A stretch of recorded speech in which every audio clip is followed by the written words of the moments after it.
आज दसरा असल्यामुळे आम्ही जरा एक गोड पदार्थ दाखवतोय, तो म्हणजे तीळ खसखसीच्या वड्या. ओके, त्याचं साहित्य काय मला सांगतोस का? तीळ आणि खसखस ते पाहिजे. त्याच्याबरोबर तूप, साखर, ड्रायफ्रुट्स, वेलची पावडर आणि हे ड्रायफ्रुट्स थोडेसे कूट करून छोटे करून ठेवले, पीस करून. ओके, अगदी छोटीसे म्हणजे साहित्य आपलं अगदीच कमी आहे. आता काय करायचं मला सांग पहिलं. थोडेसे तीळ घ्यायचे आणि भाजून घ्यायचे. बरं. येस. अरे ही रेसिपी तू कोणाकडे शिकलास? वाईची मावशी आहे माझी. बर, त्यांनी शिकवले. आता हे जे तीळ आहेत यातले थोडेसे जे थोडे भाजले गेलेले तीळ आहेत ते आपण बाहेर काढून ठेवणार आहोत आता. बरं. थोडेसे. अच्छा, सेपरेट तू बाजूला काढून ठेव. येस, बाजूला काढून. हे कशासाठी आहेत एक्झॅक्टली? ते नंतर कळेल. अच्छा, ती गंमत आहे. हे आपण नंतर वापरणार आहोत. ओके, हे मी सेपरेट ठेवून देतो. सेपरेट ठेवा. ओके, आणि हे पर्यंत आपण व्यवस्थित भाजून घेऊया. ओके, हे पण त्यातच घालायचं का? हो. खसखस. हे भाजण्यामागचा उद्देश काय? जरा खमंगपणा यावा म्हणून का? हा, ते आपल्याला कुरकुरीत गोष्टी आवडतात ना. पण तुझी आणि तुझ्या बायकोची ओळख कुठे झाली? म्हणजे काय तुमचा प्रेमविवाह आहे का अरेंज मॅरेज आहे का? आमचा प्रेमविवाह आहे. हा. आणि आमची ओळख झाली साताऱ्यात, तिच्या गावी. आणि खरं तर ती माझ्या चुलत भावाच्या बायकोची भाची. चुलत भावाच्या बायकोची अरे बापरे. बर, तसं म्हणजे आता आहे आणि नाही लांबचं सुद्धा आहे असं. आणि ती खूप लहान असल्यापासून म्हणजे तिने पहिल्यांदा मला टीव्हीवर पाहिलं होतं दुनियादारी सिरियल मध्ये. आणि तिने म्हणजे ती आमची फॅमिली एकमेकांना ओळखत होती. तर तिने त्यावेळी असं निर्णय घेतला की आज तो मुलगा आहे ज्याच्याशी आपण लग्न करू असं.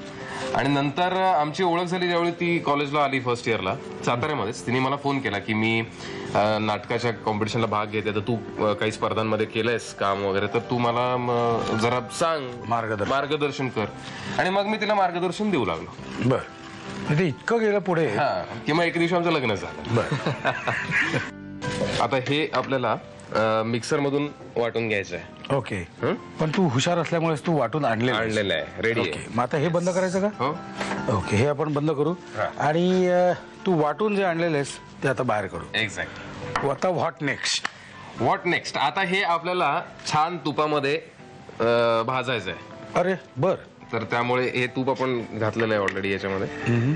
तर आपल्याला ते तुपावर हळूहळू असं पसरायचंय. हा, आणि वास असा खमंग येणार आहे त्याचा. येस, सगळं त्याच्यात घालायला लागेल.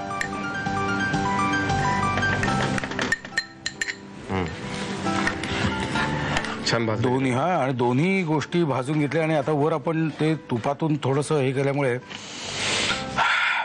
क्या बात आहे. आता हे छान असं एकजीव झालं की आपण याच्यात साखर घालूया.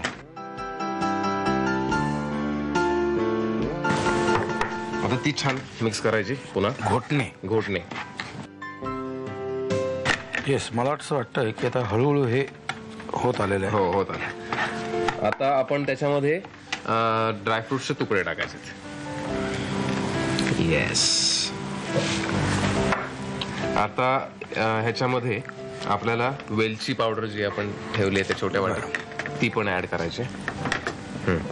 पसरून. तर छान लालसरपणा आलाय त्याला. Very good. चव ही सुरेख झालेली असणार आहे याची मला गॅरंटी आहे. येस, हे झालंय बहुतेक आपलं. ओके, आता हे आपल्याला एका बॉल मध्ये काढायचंय. येस, त्याच्यामध्ये काढून घ्यायचंय. ते छान असं थापायचंय. आता हे छान थंड झाल्यानंतर त्याच्या वड्या कापायच्यात.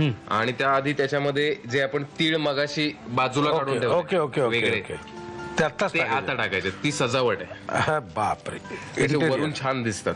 आणि ते ड्रायफ्रुट्स तुमचे टोलवाले जे आहेत तुम्ही जे मध्येच असंच लावायचे का? त्याच्यात रुतले पाहिजे. छान फील येतो त्याचा खाताना. थंड व्हायची वाट पाहिजे. झोपून टाकलं सगळ्याला. तुम्ही झोपू नका. साहित्य आणि कृती लिहून घ्या. तीळ आणि खसखस वडी बनवण्यासाठी लागणारं साहित्य: तूप, साखर, ड्रायफ्रुट्स, वेलची पूड, तीळ आणि खसखस. कृती: प्रथम तीळ आणि खसखस भाजून मिक्सर मधून बारीक वाटून घ्यावी. पॅन मध्ये तूप गरम करून त्यामध्ये वाटलेले तीळ आणि खसखसची पावडर, साखर आणि ड्रायफ्रुट्स घालून मिश्रण एकजीव करून घ्यावं. ताटाला तूप लावून त्यावर तयार मिश्रण थापून वड्या पाडाव्यात आणि वरून भाजलेले तीळ घालून गार्निशिंग करावं.